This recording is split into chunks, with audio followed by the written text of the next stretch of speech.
سورہ بقرہ آیت نمبر 46۔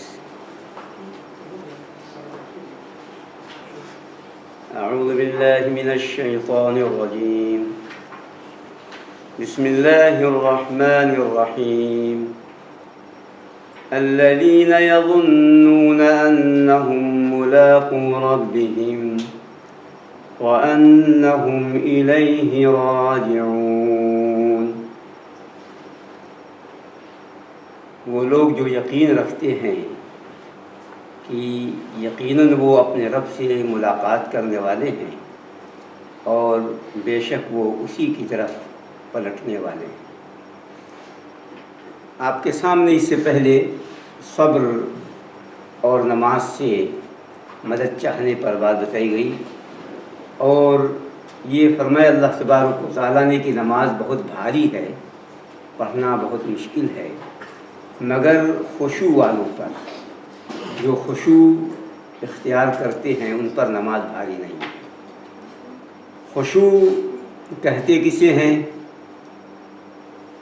آج اس کے بارے میں کچھ تفاصیل پیش کی جائیں گی، اور پھر جو آیت تلاوت کی گئی ہے اس کی بھی وضاحت کی جائے گی۔ خشوع عربی کا لفظ ہے، اور عربی میں اس کا دو معنی آتا ہے، ایک پرسکون ہونا اور دوسرے ذلیل ہونا، عاجز ہونا۔ اور اللہ تبارک و تعالیٰ نے ان دونوں معنوں میں یہ لفظ استعمال کیا ہے اپنی کتاب میں۔ فرمایا اللہ تبارک و تعالیٰ نے خشعت الاصوات للرحمن فلا تسمع الا ہمسا۔ تمام آوازیں رحمان کے سامنے پست ہو جائیں گی، پرسکون ہو جائیں گی، تو آپ صرف کانا پھوسی سنیں گے، آہستہ آواز سنیں گے۔ اسی طرح فرمایا اللہ تبارک و تعالیٰ نے تری الارض خاشعۃ فاذا انزلنا علیہ الماء اہتزت وربت۔ آپ دیکھیں گے زمین کو کہ وہ ذلیل ہے، نیچی ہے، پست ہے، اور جب بارش ہوتی ہے تو وہ پھول جاتی ہے، بڑھ جاتی ہے۔ تو ذلیل ہونے کے معنی میں اور پرسکون ہونے کے معنی میں یہ خشوع ہے۔ اور شریعت کی اصطلاح میں خشوع کہتے ہیں رب العالمین کے لیے عاجز ہو جانا، اس کے سامنے پرسکون ہونا اور ڈرتے ہوئے رہنا، عاجزی اختیار کرنا، ذلیل ہونا رب العالمین کے سامنے، یہ ہے خاشعین، خشوع۔ خشوع کی نماز میں اسلام میں بہت اہمیت ہے، اس لیے کہ خشوع یہی ہے قبول ہونے کی بنیاد۔ عمل قبول ہوتا ہے خشوع سے۔ خشوع ہے عبادت، ایک بڑی اور اہم عبادت ہے خشوع۔ خشوع اللہ تبارک و تعالیٰ کا تقرب ہے،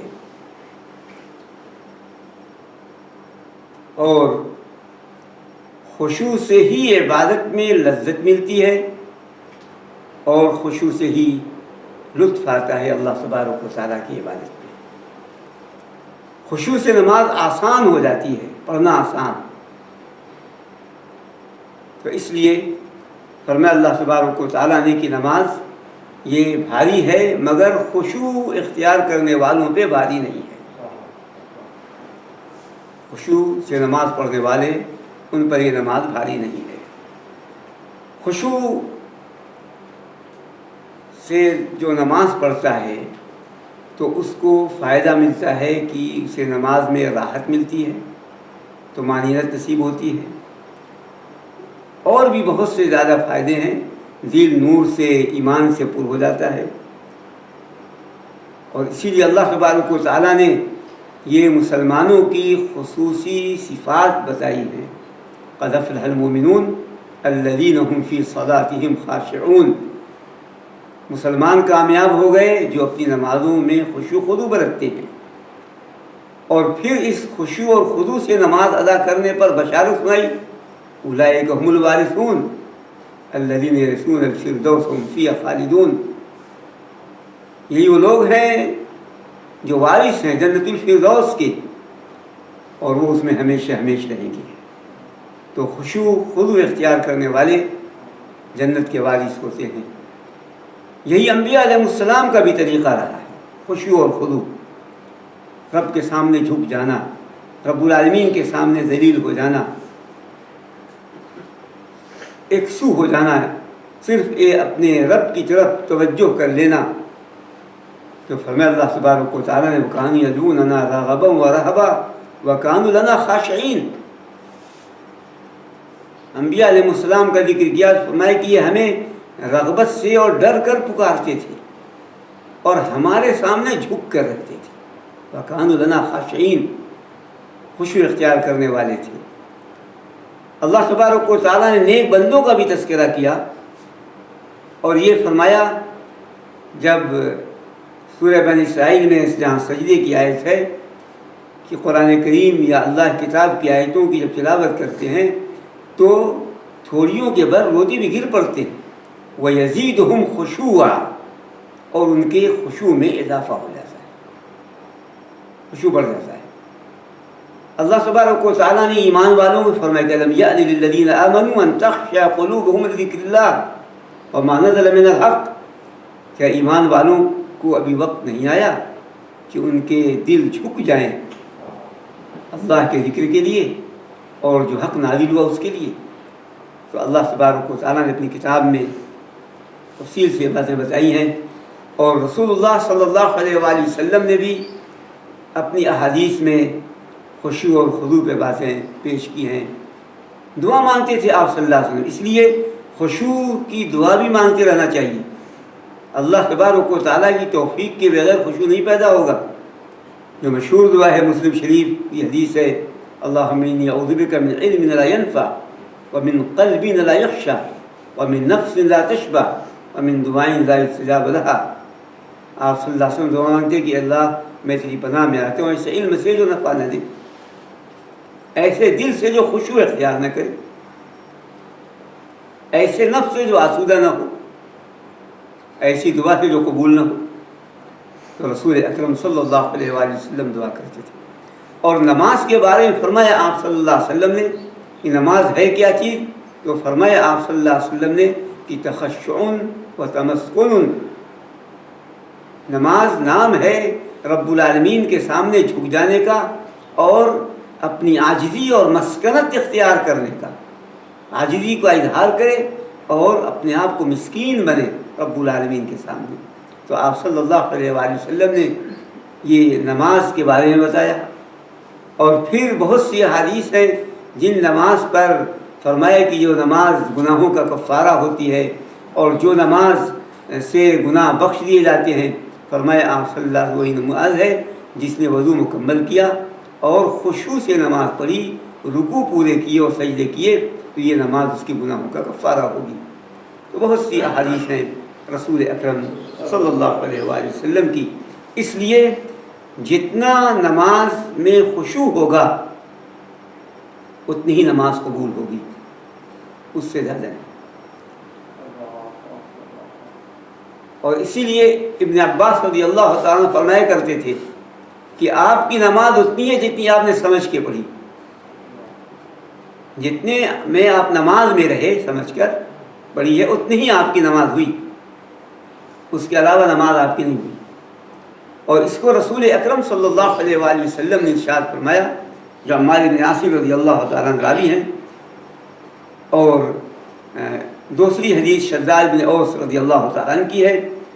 عمار بن یاسر رضی اللہ عنہ فرماتے ہیں کہ رسول اکرم صلی اللہ علیہ وسلم نے فرمایا کہ ایک شخص نماز پڑھ کر فارغ ہوتا ہے تو اس کو اس کی نماز کا ثواب نہیں ملتا الا نصفها او ثلثها او ربعها خمسها سدسها سبعها ثمنها تسعها عشرها۔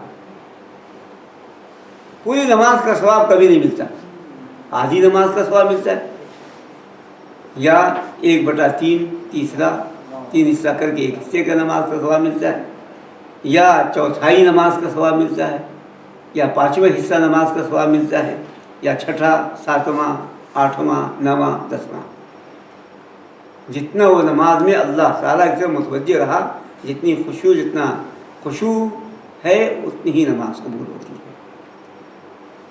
اور ہم خشوع پر تو باتیں کرتے ہیں، لیکن آج خشوع ہماری نمازوں سے غائب ہے۔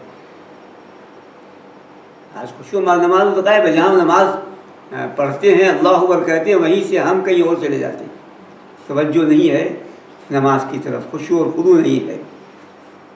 اور اسی لیے شداد بن اوس رضی اللہ عنہ فرماتے ہیں کہ رسول اللہ صلی اللہ علیہ وآلہ وسلم نے ارشاد فرمایا کہ اول ما یرفع من الناس الخشوع، سب سے پہلے جو چیز اٹھا لی جائے گی وہ خشوع نماز سے، سب سے آخر میں جو اٹھائی جائے گی وہ نماز ہے، اور سب سے پہلے جو اٹھائی جائے گی وہ نماز سے خشوع ہے۔ خشوع ایسی نماز پڑھنا کہ پوری نماز میں بندہ اللہ تبارک و تعالیٰ کی طرف متوجہ ہے، خشوع، جھکا ہوا رب کے سامنے، کہیں اور متوجہ نہ ہو۔ اور اسی لیے ہمارے اسلاف جو نمازیں پڑھتے تھے وہ خشوع اور خضوع کا پیکر ہوتی تھی۔ بہت سے واقعات ہیں ہمارے اسلاف کی نماز سے، جو واقعات ہیں بھرے پڑے ہیں خشوع کی۔ علی بن حسین رحمۃ اللہ علیہ سجدے میں تھے کہ ان کے گھر میں آگ لگ گئی۔ لوگ کہہ رہے ہیں کہ یہ ابن رسول اللہ سے صاحبزادے آگ لگی ہے، اٹھ ہی نہیں رہے۔ جب آگ بجھ گئی تو سجدے سے سر اٹھایا۔ لوگوں نے کہا کہ ہم تو آپ کو چیخ رہے ہیں کہ آگ لگی ہے گھر میں، آپ کے گھر میں آگ لگی ہے۔ انہوں نے کہا کہ میں دوسری آگ میں مشغول تھا، جہنم کی آگ میں کی طرف توجہ تھی، دنیا کی آگ کی طرف توجہ نہیں تھی میری۔ آپ لوگوں کی آواز ہی میں نہیں سنی، کیا کہہ رہے ہیں آپ؟ تو ایسا انسان اس طرح متوجہ ہو اللہ تبارک و تعالیٰ کی طرف، گفتگو میں محو ہو کہ کچھ ارد گرد کی چیزیں نظر نہ آئیں، سنائی نہ دیں۔ اور ہمارے اسلاف کے واقعات اسی طرح بھرے ہوئے بے شمار واقعات ہیں، جو آپ کے سامنے عروہ ابن زبیر رحمۃ اللہ علیہ کا واقعہ پیش کیا گیا کہ جب ان کے پاؤں کے کاٹنے کی باری آئی تو پھر لوگوں نے کہا آپ کو بھنگ پلائیں گے۔ کیوں جی؟ اس لیے کہ آپ جو ہے بغیر بے ہوش ہوئے آپ کا آپریشن نہیں ہو سکتا، آپ کا پاؤں نہیں کاٹا جا سکتا۔ کہا کہ ایک تو میں حرام کام کروں اور اپنا پاؤں بھی ضائع کروں، یہ نہیں ہو سکتا۔ تو جی اسی طرح آپ پاؤں کاٹ لیجئے، اسی طرح کاٹ لیجئے۔ اب جب تاریخ طے ہوئی کاٹنے کی، زبیر بن عوام رضی اللہ عنہ کے صاحبزادے ہیں، حوالے رسول صلی اللہ علیہ وسلم، اسماء رضی اللہ عنہ کے صاحبزادے، اسماء بنت ابی بکر۔ تو جب پاؤں کاٹنے کے باری آئی تو ڈاکٹر بہت سارے آدمیوں کو لے کر کے آئے۔ انہوں نے پوچھا اتنے آدمی کیوں آئے؟ کہا آپ جب بے ہوش نہیں ہوں گے اور آپ کا پاؤں کاٹا جائے گا، آپ اچھلیں گے، کودیں گے، چیخیں گے، چلائیں گے، تو پکڑنے کے لیے لوگ چاہیے، اس لیے ہم لائے ہیں۔ کہا یہ سب کو بھیج دو تو کیا ہوگا؟ کہ میں نماز کی نیت کر لیتا ہوں، آپ لوگ کاٹ لیجیے پاؤں۔ یہی ہوا، نماز بیٹھے بیٹھے نیت کی، پاؤں پھیلا دیا، نماز پڑھنے مشغول ہو گئے۔ آپریشن کب ہوا، کب پاؤں کاٹا گیا ان کو پتہ ہی نہیں۔ ادھر مکھی بیٹھ جائے اور پھر نماز بہت خارش بھی بہت ہونے لگتی، لیکن یہ حال کہ یہ پاؤں کاٹ لیا گیا لیکن کچھ انہیں احساس نہیں ہوا۔ ہاں جب بے ہوش ہوئے اس وقت بے ہوش ہوئے جب ان کے کٹے ہوئے پاؤں پر آگ سے داغ آ گیا تاکہ خون بہنا بند ہو جائے۔ جب خون بہنا بند اس وقت ہوگا جب اس پر داغا جائے اور یا کپڑے جلا کر وہاں رکھے جائیں، تو اس وقت بے ہوش ہوئے۔ اور جب ہوش آیا ہے انہوں نے پوچھا میرا پاؤں کہاں ہے؟ لوگوں نے لا کے دیا۔ یہ کہ اللہ کے گواہ رہنا کہ تمہیں صرف تمہارا قدم اللہ کے راہ میں اٹھا ہے، پہنچ سکا۔ پھر کہ اللہ تعالیٰ شکر ہے انہوں نے 4 چیزیں دی تھی، ایک لیا ہے، 2 ہاتھ 2 پاؤں ایک لیا ہے، 3 باقی رکھا ہے، تو تیری نعمت زیادہ ہے، تکلیف کم ہے۔ یہ شکر ادا کیا جو ہے عروہ بن زبیر رضی اللہ تعالیٰ رحمۃ اللہ علیہ نے۔ تو اس طرح واقعات اتنے ہیں کہ ہم سنتے ہیں تعجب ہوتا ہے، اس لیے کہ آج حقیقت ہے حذیفہ رضی اللہ عنہ فرمایا کرتے تھے اس وقت کہ آپ مسجد میں جائیں گے تو آپ مسجد میں ایک شخص کو بھی خشوع خضوع سے نماز پڑھتی ہوئی نہیں پائیں گے۔ ہم مسجد میں جائیں گے تو آج ہمارا حال خود ہے، کہنے والے کا حال ہی، نماز میں کھڑے ہوتے ہیں پتہ نہیں کہاں سے کہاں چلے جاتے ہیں، اور پھر انسان متوجہ ہوتا ہے کہ کہاں ہم نماز پڑھ رہے ہیں، اللہ تعالیٰ سے ہمیں ہونا چاہیے۔ تو اس لیے خشوع اور خضوع پہ بہت سے واقعات ہیں۔ خشوع کا تعلق دل سے ہے۔ علی رضی اللہ عنہ نے فرمایا کہ الخشوع فی القلب، خشوع وہ دل میں ہوتا ہے، اور جب دل میں خشوع ہوگا تو پھر اعضاء جوارح بھی پرسکون ہوں گی، اور دل میں خشوع نہیں ہے تو اعضاء جوارح بھی پرسکون نہیں ہوگی۔ جو سعید بن مسیب رحمۃ اللہ علیہ نے ایک شخص کو دیکھا کہ نماز میں بہت زیادہ ہل رہے ہیں، بعض لوگ پاؤں ہلانے کی عادت ہوتی ہے، بعض جسم میں ہلاتے ہیں، ہل رہے ہیں، تو فرمایا کہ اگر اس کے دل میں خشوع ہوتا تو اس کا جسم بھی اس میں بھی خشوع ہوتا، یہ ہلتا نہیں۔ اور رسول اکرم صلی اللہ علیہ وآلہ وسلم کی منسوب حدیث ہے کہ ایک صاحب اپنی داڑھی سے کھیل رہے تھے نماز میں، تو فرمایا کہ اگر اس کے دل میں خشوع ہوتا تو اعضاء جوارح میں بھی خشوع ہوتا ہے، داڑھی سے نہ کھیلتا نماز میں۔ تو اس لیے خشوع کا تعلق دل سے ہے، یعنی کہ اسی لیے حذیفہ رضی اللہ عنہ فرمایا کرتے تھے کہ نفاق کے خشوع کے نفاق سے بچنا۔ لوگوں نے پوچھا کیا خشوع میں نفاق ہوتا ہے؟ کہا ہاں، ایسا کہ جسم کو تو ایک دم پرسکون رکھا، دل میں کچھ ہے ہی نہیں ہے خشوع، یہ نفاق ہے، یہ خشوع کا نفاق ہے، یہ انہوں نے فرمایا۔ اسی لیے جب عمر بن خطاب رضی اللہ عنہ نے ایک صاحب کو دیکھا کہ وہ نماز پڑھ رہے ہیں، گردن پوری جھکائی ہوئی ایسی جھکائی ہوئی۔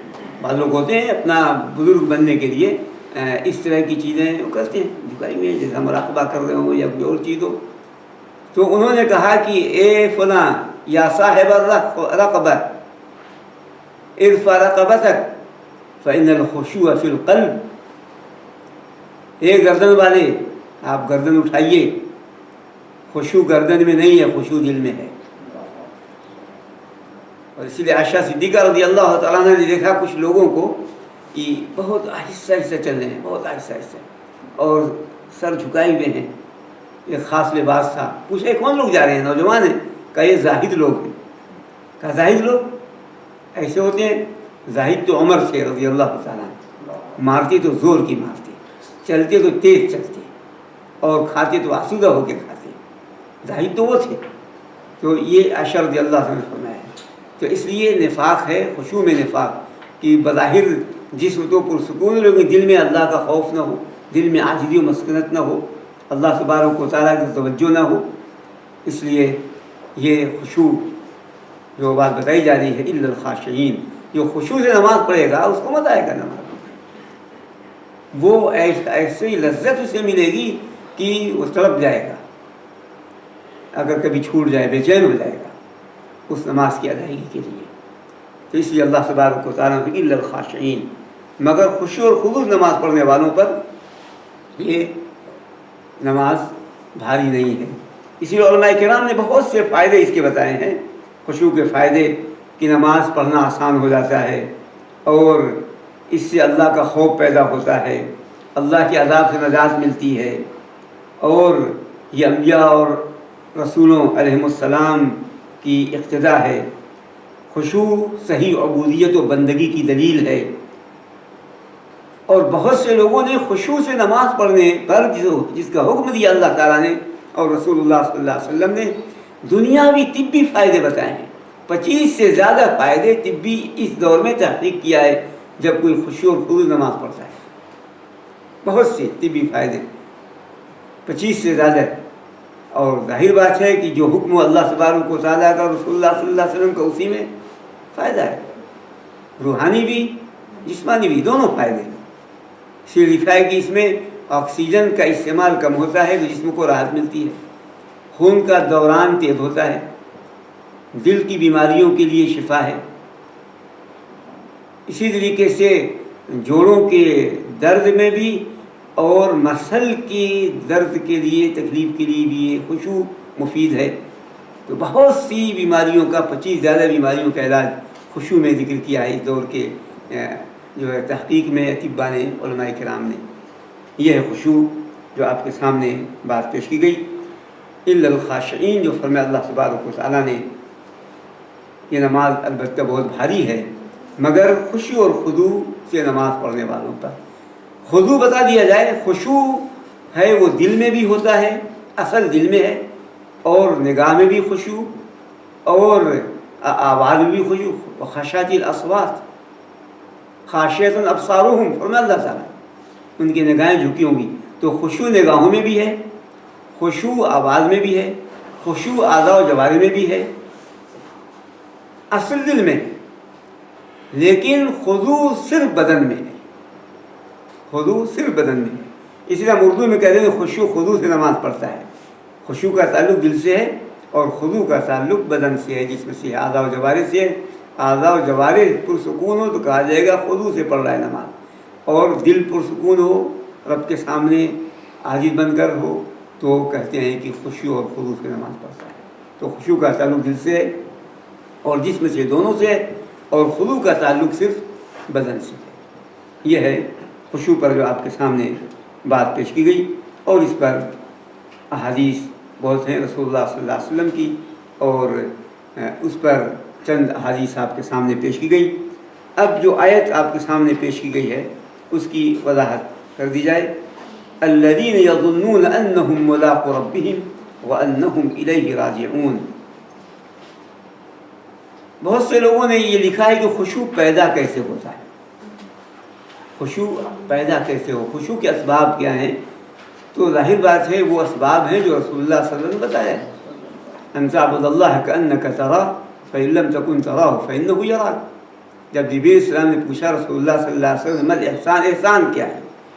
آپ جب ایسے کھڑے ہو جائیں گے کہ آپ اللہ کو دیکھ رہے ہیں، یا کم سے کم اللہ تعالیٰ آپ کو دیکھ رہا ہے، تو خشوع اور خضوع سے نماز ہے،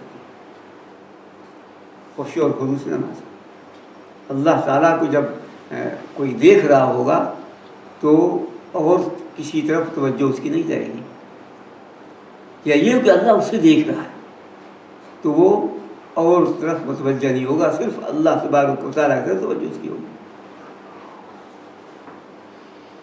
اسی طریقے سے جنت اور جہنم کا استحضار ہو، خشوع پیدا ہوگا۔ یہ ہمارے اسلام نے بتایا ہے، مشہور حدیث مالک بن حارث الانصاری رضی اللہ تعالیٰ عنہ کی، جب رسول اکرم صلی اللہ علیہ وآلہ وسلم نے پوچھا کیف اصبحت یا حارث، حارث آپ نے صبح کیسے کی؟ کہا اصبحت مومنا حقا یا رسول اللہ، یا اللہ کے رسول صلی اللہ علیہ وسلم میں نے صبح کی تو پکا سچا مسلمان بن کے صبح کی۔ تو آپ صلی اللہ علیہ وآلہ وسلم نے پوچھا حارث آپ نے بات کہی ہے ہر چیز کی حقیقت ہوتی ہے، آپ کے ایمان کی حقیقت کیا ہے بتائیے؟ آپ نے کہا دیا میں نے مومن ہو کر صبح کی ہے۔ تو انہوں نے کہا کہ اللہ کے رسول صلی اللہ علیہ وسلم دنیا سے میرا نفس اچٹ گیا تو میں نے روزہ رکھا دن میں، اور رات کو رب العالمین کے سامنے کھڑا ہو گیا، اس طرح کی رب کا عرش میرے سامنے ہے۔ اب رب کے عرش کے سامنے کوئی کھڑا ہوگا اس استحضار کے ساتھ تو کہیں اور اس کا ذہن جائے گا؟ رب کا عرش میرے سامنے، اور میں جنتیوں کو دیکھ رہا ہوں کہ جنت میں لوگ خوش ہیں، خوشیاں منا رہے ہیں، تو میرے اندر جنت پانے کا شوق پیدا ہوا۔ جہنم کو دیکھ رہا ہوں، جہنم میں لوگ چیخ رہے ہیں، چلا رہے ہیں، تو جہنم سے بچنے کا شوق پیدا ہوا، اس سے دور رہنے کا۔ تو فرمایا آپ صلی اللہ علیہ وسلم کی عرفت فلزم، عرفت فلزم، 3 بار آپ نے ایمان کی حقیقت جان لی، آپ اس سے چمٹے رہیے، چمٹے رہیے، چمٹے رہیے۔ اس طرح اگر کوئی نماز پڑھے گا تو نماز خشوع اور خضوع سے نماز ہوگی۔ اور جیسے ہمارے بعض اسلاف کہا کریں گے میں تو کھڑا ہوتا ہوں تو ایسے سمجھتا ہوں میں پرصراط پہ کھڑا ہوں، پرصراط پہ کھڑا ہوں، دائیں جنت ہے بائیں جہنم ہے۔ تو اس اس کے استحضار کے ساتھ میں نماز پڑھتا ہوں، تو اس سے خشوع پیدا ہو۔ قرآن کریم کی آیتیں جو ہم پڑھتے ہیں اس کا معنی،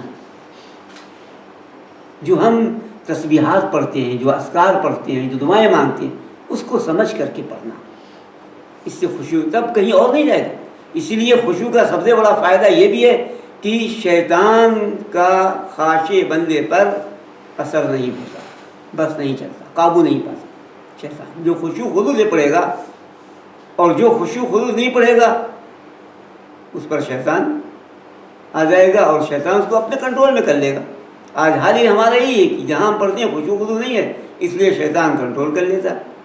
جو چیز کبھی یاد نہیں آتی، نماز فوراً یاد آ جاتی ہے اور انسان اسی پہ متوجہ ہو جاتا ہے۔ بلکہ بعض ہمارے اسلاف نے تو واقعہ لکھا ہے کہ ایک شخص نماز پڑھ رہے تھے، ایک صاحب، اور نماز پڑھتے پڑھتے اللہ سے متوجہ تھے، خیال آیا کہ جو فلاں صاحب سودا لے کے گیا ہے وہ حساب اس نے وہ غلط دے دیا ہے۔ تو جیب میں کیلکولیٹر تھا، نمازی کے اندر نکالا اور فوراً چیک کرنے لگے، ایک دم خیال ہی ہو نماز میں چیک کرنے لگے، سب دو لوگوں کے سامنے رسوا ہے، آپ یہ کیا کر رہے ہیں؟ جب نماز سے فارغ ہوئے تھے تب انہیں تعجب ہوا کہ ذہن میں یہ شیطان نے لائے کہ وہ جو ابھی گاہک گیا تھا نماز میں آنے سے پہلے اس نے غلطی کیا تھا، تو وہ حساب لگانے لگ گئے نماز یعنی نماز چھوڑ کر کے انہوں نے کیلکولیٹر نکال کر کے پورا حساب چیک کرنے لگے۔ یہ ہوتا ہے، اس طرح شیطان جو ہے بس میں کرتا ہے۔ بہت سے اسباب ہیں خشوع کے جو ہمارے علماء کرام نے لکھا ہے کہ اللہ تبارک و تعالیٰ کا خوف ہو، اور اسی لیے یہاں اللہ تعالیٰ نے دو بات لکھی ہے، دو بات ذکر کیا ہے۔ یہ خشوع اس سے پیدا ہوتا ہے اور خشوع والوں کی یہ صفت ہوتی ہے، اس لیے اللہ تبارک و تعالیٰ نے آیت ذکر کی ہے جو آپ کے سامنے آیت آج پیش کی گئی۔ فرمایا اللہ تبارک و تعالیٰ نے الذین یظنون انہم ملاقو ربہم وانہم الیہ راجعون، دو صفت۔ خشوع والے کون ہیں؟ خشوع اختیار کرنے والے کون لوگ ہوتے ہیں؟ فرمایا وہ لوگ جو یقین رکھتے ہیں کہ انہیں اپنے رب سے ملنا، اپنے رب سے ملاقات کا جنہیں یقین ہے، یعنی آخرت پر ایمان جتنا پختہ ہوگا اتنی ہی زیادہ خشوع اور خضوع پیدا ہوگا، اور جتنا آخرت پر ایمان کمزور ہوتا جائے گا اتنی ہماری نمازوں سے خشوع و خضوع کم ہوتا جائے گا۔ اور اسی لیے ہمارے اسلاف اتنی خشوع خضوع نماز پڑھتے تھے کہ ان کی توجہ، ان کا تعلق آخرت سے تھا، ایمان پختہ سے پختہ تر تھا۔ اور آج ہماری نماز میں خشوع خضوع اس لیے نہیں ہے کہ ہم دنیا سے ہمارا تعلق زیادہ ہو گیا اور دنیا کی تمام چیزیں ذہنوں میں ہمارے آتی، اسی لیے جو نماز کے کھڑے ہوتے تو وہ چیزیں سب آتی ہیں، نماز کے لیے کھڑے ہوتے دنیا کی تمام چیزیں ہماری نماز میں آتی۔ تو یہ ہے فرق، یہ ہے وجہ، ان کا تعلق آخرت سے تھا تو نماز میں خشوع تھا، ہمارا تعلق دنیا سے قائم ہو گیا تو نماز سے خشوع ختم ہو گیا۔ یہ فرمایا الذین یظنون انہم ملاقو ربہم، وہ لوگ جو یقین رکھتے ہیں کہ وہ اپنے رب سے ملنے والے ہیں، یقین رکھتے ہیں۔ یہاں ظن کا معنی ہے، ظن کا اللہ تعالیٰ یقین نہیں کہا، یظنون ظن، لیکن جمہور مفسرین کرام رحمہ اللہ نے فرمایا ہے کہ یہاں ظن یقین کے معنی میں، یہاں ظن یقین کے معنی میں ہے، اس لیے کہ قرآن کریم میں جو ظن ہے وہ کئی معنوں میں استعمال کیا ہے اللہ تبارک و تعالیٰ نے۔ ایک شک کے معنی میں، ہم بھی کہتے شک کے معنی میں، ظن شک کے معنی میں ہے، اور فرمایا اللہ تبارک و تعالیٰ نے کتاب میں کہ انہم الا یظنون، انہم الا یظنون، نہیں ہے وہ مگر شک کرتے ہیں، تو ظن شک کے معنی میں۔ ظن یقین کے معنی بھی استعمال کیا اللہ تبارک و تعالیٰ نے، جو یہی آیت ہے یہاں پر یقین کے معنی میں، اس سے اور بھی یقین کے معنی میں اللہ نے ارشاد فرمایا الذین یظنون انہم ملاقو ربہم، وہ لوگ جو یقین رکھتے ہیں کہ وہ اپنے رب سے ملاقات کرنے والے ہیں، یقین کے معنی میں آتا ہے۔ اور رسول اکرم صلی اللہ علیہ وآلہ وسلم کی احادیث بھی ہیں جو ظن یقین کے معنی میں، مشہور حدیث ہے کہ جب ایک شخص منافق آئے گا، ایک شخص کافر آئے گا اور اللہ تعالیٰ اسے پوچھے گا کہ میں نے تمہیں یہ نعمت دی، یہ نعمت دی، میں نے تمہیں بیوی دیا، میں نے تمہاری شادی کرایا، میں نے تمہیں زمین دی، گھر دیا، اونٹ دیے، گھوڑے دیے، علم ازوج کا علم اسخر لک الخیل والابل، پوچھے گا اللہ تعالیٰ تو کہے گا کہ اس سب کہے گا ہاں رب دیا، تو نے سب دیا. پوچھے گا کہ اس کا شکریہ کہاں ہے؟ تو خاموش رہے گا، کچھ نہیں جانتا، وہ کافر تھا. تو فرمائے گا اللہ تعالیٰ اظننت انک ملاقی، اظننت یقین کے معنی، کیا تمہیں یقین تھا کہ تم مجھ سے ملو گے؟ کہا نہیں. تب کہا جاؤ، تم بھول گئے، میں بھی بھول جاتا ہوں. تو ظن یقین کے معنی میں اللہ تبارک و تعالیٰ استعمال کیا ہے جو رسول اکرم صلی اللہ علیہ وسلم نے، اور اللہ تبارک و تعالیٰ نے دوسری آیتوں میں بھی اللہ تبارک و تعالیٰ نے ظن کو یقین کے معنی میں استعمال کیا ہے. سورہ کہف میں ہی ہے وَرَأَى الْمُجْرِمُونَ النَّارَ فَظَنُّوا أَنَّهُمْ مُوَاقِعُوهَا. یہ کافر جب جہنم کو دیکھیں گے تو یقین ہو جائے گا کہ ان کو اسی میں جانا ہے. ظنّو یہاں یقین کے معنی میں ہے، تو اللہ تبارک و تعالیٰ نے ان کو یقین کے معنی میں استعمال کیا، اور اس لیے یہاں پر یقین کے معنی میں ہے وہ لوگ جو یقین رکھتے ہیں کہ اپنے رب سے انہیں ملاقات کرنی ہے. اسی طریقے سے جو تیسرا معنی ہے ظن کا، تہمت کے معنی میں استعمال کیا. اللہ تعالیٰ نے فرمایا وما هو علی الغیب بضنین، اے متہم، یعنی وہ غیب پر تہمت والے نہیں ہیں. جبریل السلام وما هو علی الغیب بضنین. اور اسی طریقے سے اس میں یا قرآن کریم میں کوئی شک نہیں، کوئی اتہام نہیں. اسی طرح جو چوتھا معنی ہے وہ سمجھنے کے معنی میں آتا ہے، خیال، باطل خیال، غلط خیال. جو اللہ تبارک و تعالیٰ نے فرمایا ہے کہ وَلَٰكِن ظَنَنْتُمْ أَنَّ اللَّهَ لَا يَعْلَمُ كَثِيرًا مِمَّا تَعْمَلُونَ. لیکن تم نے خیال کیا ہے کہ اللہ بہت سی تمہارے اعمال کو جانتا نہیں. تمہارے خیال میں آئے، تمہارے گمان میں آئے تھا، اللہ نہیں جانتا ہے. تو گمان اور خیال کے معنی میں ظن ہے. اور کذب کے معنی میں ظن آتا ہے، جھوٹ کے معنی میں. جو فرمایا اللہ تبارک و تعالیٰ إِن يَتَّبِعُونَ إِلَّا الظَّنَّ، یہ جھوٹ کی اتباع کرتے ہیں. تو یہاں پر ظن یقین کے معنی میں ہے الذین یظنون انہم ملاقو ربہم، وہ لوگ جو یقین رکھتے ہیں. اب یہاں پر اپنے رب سے ملاقات یعنی پوری آخرت. اب ملاقات کب ہوگی؟ کسی نے کہا موت کے بعد. صحیح یہ ہے کہ جب حساب و کتاب ہوگا اس وقت، محشر کے میدان میں حساب کتاب کے وقت. تو اب ان کا بعث پر، دوبارہ زندہ ہونے پر، حساب و کتاب پر، رب العالمین کے سامنے کھڑے ہونے پر، سب پر ان کا پختہ یقین ہوتا ہے. ملاقات اللہ تبارک و تعالیٰ سے جو ہے وہ دو طرح کی ہوگی. ایک ملاقات عام ہوگی، عام ملاقات، یعنی مسلمان بھی ملے گا، کافر بھی ملے گا اللہ تعالیٰ سے. تو فرمایا اللہ تعالیٰ سورہ انشقاق میں یا انسان انک کاذب ربک ظن فملاقی، ہر انسان مسلمان یا کافر وہ اپنے رب سے ملاقات کرے گا. لیکن کافر کی جو ملاقات ہوگی وہ عذاب کی ملاقات ہوگی، غضب کی ملاقات ہوگی، اللہ کے غضب کے اظہار کی ملاقات ہوگی، جو ملاقات ہوگی. اور ایک ملاقات خاص ہے. اب یہ کافر رب سے ملاقات نہیں کر سکتا جہنم میں، پھر محشر کے میدان میں حساب و کتاب کے وقت ہوگی ملاقات. اب اس میں اختلاف ہے کہ دیدار ہوگا یا نہیں ہوگا. کچھ کہتے ہیں دیدار نہیں ہوگا، محروم ہو گئی ہے، دیدار نعمت ہے، کافر محروم ہو گئے. اور ایک ملاقات خاص ہے، وہ یہی ہے کہ اللہ تبارک و تعالیٰ نے فرمایا یہ ملاقات خاص ہے جو یہاں پر ذکر کیا ہے اللہ تبارک و تعالیٰ نے، وہ ایمان والوں سے ملاقات ہے.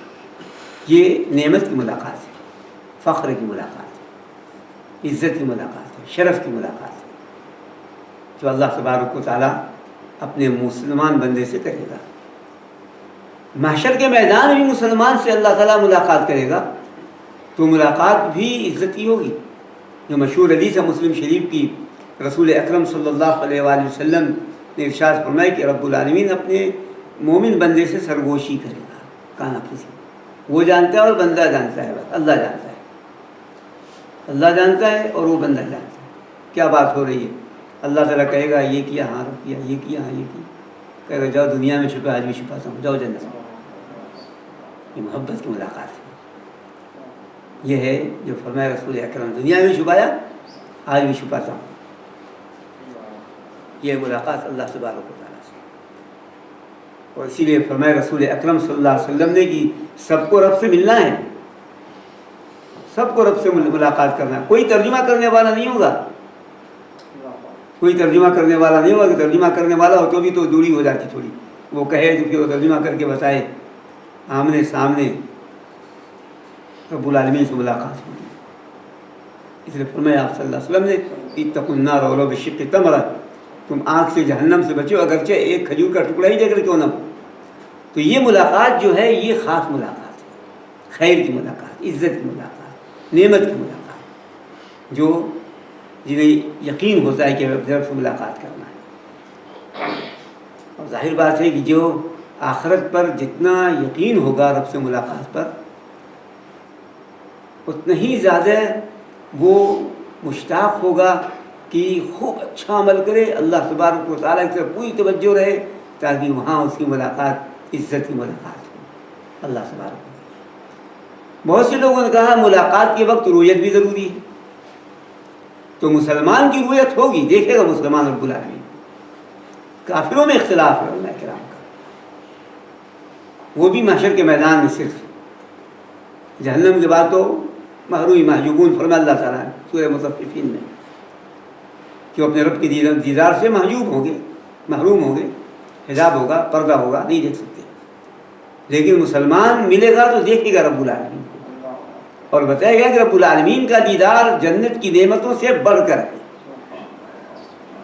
جو حدیث ہے رسول اللہ صلی اللہ علیہ وسلم جو فرمایا اللہ تبارک و تعالیٰ الذین احسنوا الحسنى وزیادہ، وہ لوگ جنہوں نے اچھائی کیا ہے ان کو اچھائی ملے گی، جنت ملے گی اور مزید ملے گا. مزید یہی دیدار الہی، جب رب کو دیکھیں گے جنت کی تمام نعمتیں بھول جائیں گے. جو حدیث ہے رسول اللہ صلی اللہ علیہ وسلم الذین یظنون انہم ملاقو ربہم وانہم الیہ راجعون، اور یہ کہ انہیں اسی کے پاس لوٹ کر جانا ہے، یہ کہ ان کو اسی کے پاس لوٹ کے جانا ہے. ایک ملاقات یعنی دنیا میں کہیں اور جب جائیں گے مریں گے کہیں اور نہیں جائیں گے، اسی کے پاس جائیں گے.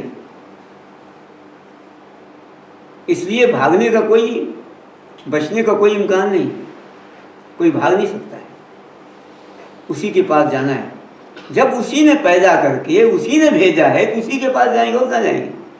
اسی ایک اللہ ہی نے انسانوں کو پیدا کیا، سب کو پیدا کیا، اسی نے وہاں سے بھیجا ہے تو سب کو اسی کے پاس پلٹ کر کے جانا ہے.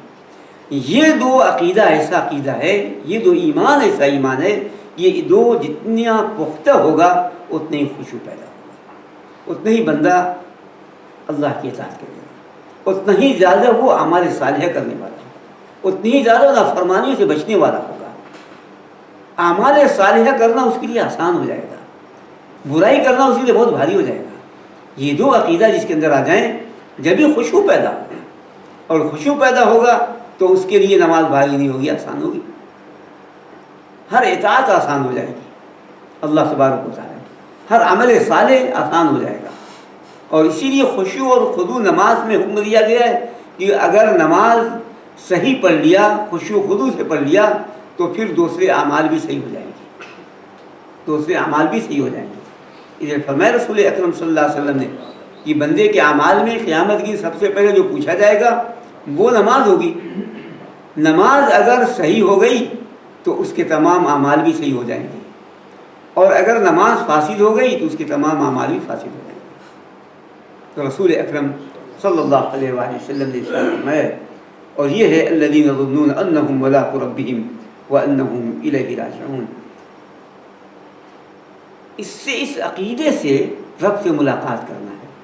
ملاقات ہوگی تو پوچھے گا، سوال کرے گا، اللہ سے حساب دینا ہوگا ہمیں. تو پھر ایسا کام کیوں کرے کہ وہاں ہم حساب میں ناکام ہو جائیں، وہاں شرمندگی ہو. تو اس لیے جب یہ عقیدہ پختہ ہوگا تو سوال کا احساس پیدا ہوگا. اور یہی ہمارے سلف کے اندر تھا. عمر بن عبدالعزیز رحمۃ اللہ علیہ مشہور جانتے ہیں، ان کو پانچواں خلیفہ کہا جاتا ہے. وہ نماز میں تھے، اپنی نماز کے بعد اپنی جہاں نماز پر یا نماز کی جگہ بیٹھی تھے اور رو رہے تھے. ان کی اہلیہ آئیں، پوچھا کہ آپ کیوں رو رہے ہیں؟ کہا آپ جائیے، آپ سے کیا تعلق آپ کا اس سے؟ لیکن انہوں نے سمجھا کوئی تکلیف ہے، کوئی بات ہے، وہ بھی مصیر ہو گئی، اصرار کر دیا، بتائیے اب بتائیے آپ کیوں رو رہے ہیں، آپ کیوں رو رہے ہیں؟ جب ان کا اصرار بڑھا تو کہا کہ یہ یہاں پر جتنے بھی بوڑھے مرد ہیں، جتنی بھی بیوہ عورتیں ہیں، جتنے بھی لوگ بھوکے ہیں، ان سب کے بارے میں مجھ سے سوال ہوگا، اللہ تعالیٰ پوچھے گا۔ یہاں تک کہ اگر ایک کھچر عراق میں بھی پھسل گیا تو اللہ تعالیٰ مجھ سے پوچھے گا کہ راستہ صحیح کیوں بنایا، کیوں نہیں بنایا۔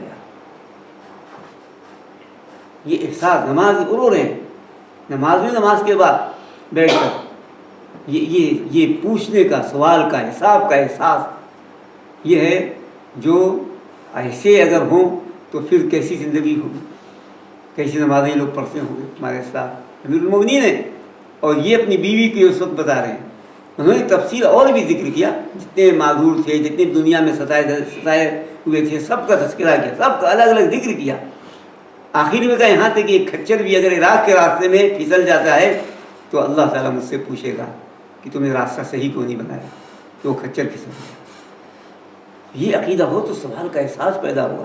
جب یہ احساس ہوگا، یہ ذمہ داری کہ اللہ نے پوچھ کر جواب کیوں، تو کیا دوں گا، پھر وہ صحیح زندگی بسر کرے گا۔ پوری زندگی اطاعت کی زندگی ہوگی، رب سے ڈرنے والی زندگی ہوگی، خوف کی زندگی ہوگی اس انسان کی۔ اس لیے اللہ تبارک و تعالیٰ نے الذین یظنون انہم ملاقو ربہم وانہم الیہ راجعون، اسی لیے بعض لوگوں نے یہاں سے یہ بھی استدلال کیا ہے اس آیت سے کہ نماز پڑھے تو موت کو یاد کرے تو نماز میں خشوع و خضوع پیدا ہوگا۔ اپنے رب سے ملاقات کب ہوگی؟ مرنے کے بعد ہی ہوگی۔ نماز جب پڑھے تو موت کو یاد کرے، اور اسی لیے رسول اکرم صلی اللہ علیہ وسلم نے فرمایا کہ صلی صلاۃ مودع، آپ جب نماز پڑھیں تو الوداع کہنے والے کی نماز پڑھیں، یعنی آپ کو بس اب مر جانا ہے، الوداع کریں دنیا سے، ایسی آپ نماز پڑھیے۔ جب کوئی آپ کو کہہ دی کہ آپ کو مرنا ہے تو کیسی آپ نماز پڑھیے؟ اس لیے بعض امام تو جب اقامت ہو جاتی ہے تو سب درست کے لیے کرتے ہیں، یہ بھی کہتے ہیں کہ صلو صلاۃ مودع، ایسی نماز پڑھو جو جیسے کہ دنیا چھوڑ کر جا رہے ہو، تو اس کے ذکر سے بھی خشوع و خضوع پیدا ہوتا ہے۔ رسول اکرم صلی اللہ علیہ وآلہ وسلم نے ایک اور حدیث میں ارشاد فرمایا، ایک صاحب سے کہا صلی اللہ علیہ وسلم نے کہ جب آپ نماز پڑھیں تو آپ موت کو یاد کریں اپنی نماز میں، فَإِنَّهُ مَا مِنْ امْرِئٍ ذَكَرَ الْمَوْتَ فِي صَلَاتِهِ إِلَّا خَلِيقٌ بِهِ أَنْ يُحْسِنَ صَلَاتَهُ، اس لیے کہ جو شخص نماز میں موت کو یاد کرے گا تو اس کے لیے یہی مناسب ہے کہ وہ اپنی نماز کو اچھی سے اچھی پڑھے۔ یہ سب سے زیادہ اچھی نماز پڑھنے والے رسول اللہ صلی اللہ علیہ وسلم، بکر صدیق رضی اللہ عنہ، عمر رضی اللہ عنہ، ان کے واقعات، ان کی مثالیں ہیں جو نماز پڑھنے والے اچھی نماز خشوع و خضوع کے ساتھ، اور ہمارے اسلاف کے واقعات ہیں۔ آج حقیقت یہ ہے کہ نماز میں خشوع ہماری زندگیوں سے، ہماری نمازوں سے یہ تقریباً ختم ہے۔ اس لیے سب سے پہلی چیز خشوع ختم ہوتی ہے، اس لیے کم سے کم کوشش کریں اس کا معنی جانیں، اس کا کیا ہے، اور جہاں تک ہو سکے توجہ کریں اللہ تبارک و تعالیٰ کی طرف، دعا بھی کرتے رہیں کہ الہی ہماری نمازوں میں خشوع پیدا فرما تاکہ صحیح ہماری نماز ہو۔ یہاں کچھ لوگوں نے ایک اور تفسیر پیش کی ہے کہ اس کا تعلق نماز سے، دونوں کا تعلق نماز سے، الذین یظنون انہم ملاقو ربہم، یہ پہلی تفسیر جو پیش کی گئی، یہی تمام مفسرین کرام نے لکھا ہے، اس کا تعلق آخرت سے، موت سے، موت کے بعد سے ہے۔ رب العالمین کے سامنے قیامت کے دن حاضر ہونے پر من کان یرجو لقاء ربی فلیعمل عملا صالحا ولا یشرک بعبادۃ ربہ احدا، جس کا عقیدہ یہ ہو کہ اپنے رب سے ملاقات کرنے کی جس کو امید ہوگی تو پھر اسے چاہیے کہ اچھا عمل کرے۔ تو جس کے اندر یہ عقیدہ پختہ ہوگا وہ عمل صالح کرے گا، تمام ذمہ داریاں جو سونپی گئیں اس کا ادا کرنا اس کے لیے آسان ہو جائے گا اگر یہ عقیدہ آخرت پختہ ہو جائے اور عمل میں اخلاص ہو، شرک اور ریا نہ ہو۔ یہ تفصیل بیان کی تمام مفسرین کرام نے۔ کچھ لوگوں نے جدید دور میں یہ کہا کہ دونوں کا تعلق نماز سے، یہ بھی صحیح ہے، جتنا نماز میں رب سے ملاقات کی عظمت کا احساس ہوگا اتنا ہی زیادہ اللہ تبارک و تعالیٰ کے ہمارا اکرام ہوگا۔ وہ یہ کہتے ہیں کہ الذین یظنون انہم ملاقو ربہم، وہ لوگ جو یقین رکھتے ہیں کہ وہ اپنے رب سے ملاقات کرنے والی، نماز میں اپنے رب سے ملاقات کرنے والی، جو اس طرح نماز پڑھے کہ میں نماز میں اپنے رب سے مل رہا ہوں۔ اب سے رب سے بات کر رہا ہوں. جب رب جواب دیتا ہے تو ملاقات ہو رہی ہے. جب یہ عقیدہ ہوگا کہ اپنے رب سے نماز میں ملاقات کرتا ہے تو اس کی نماز میں خوشی پیدا ہوگی. وَأَنَّهُمْ إِلَيْهِ رَاجِعُونَ، اور بے شک وہ اسی کی طرف پلٹنے والے بھی. اس کا تعلق بھی نماز سے. یعنی اب ایسے لوگ دوسری نماز کے لیے بے چین رہیں گے، ان کو پلٹایا جائے گا ایسا نہیں ہے. وہ خود بخود شوق سے پلٹ کر آئیں گے نماز کی طرف، خود بخود آئیں گے. تو اس لیے یہ دو تفسیر دونوں کی کا اس کا تعلق نماز سے ہے. یعنی وہ نماز میں اپنے رب سے ملاقات کرنے والے ہیں، اور پھر بغیر کسی کے کہے ہوئے چلو نماز کے لیے، بغیر وہ نماز کے انتظار میں ہیں. شوق ہے، اسی نماز میں لذت نہیں ملتی ہے کہ جلدی نماز کی طرف پھر پلٹیں، پھر آئیں اپنے رب سے ملاقات کی طرف، پھر آئیں، پھر پلٹ کر کے آئیں. تو کچھ لوگوں نے یہ کہا کہ یہ ہے، اس کی تفسیر یہ ہے جو آپ کے سامنے آج باتیں میں اختصار سے پیش کی گئی ہیں. ایک آیت کی تفسیر اور خشوع کی کچھ وضاحت، ورنہ خشوع پر باتیں بہت ہیں. انہی باتوں میں اکتفا. وصلی اللہ علیہ وسلم مولانا محمد وعلی آلہ وصحبہ.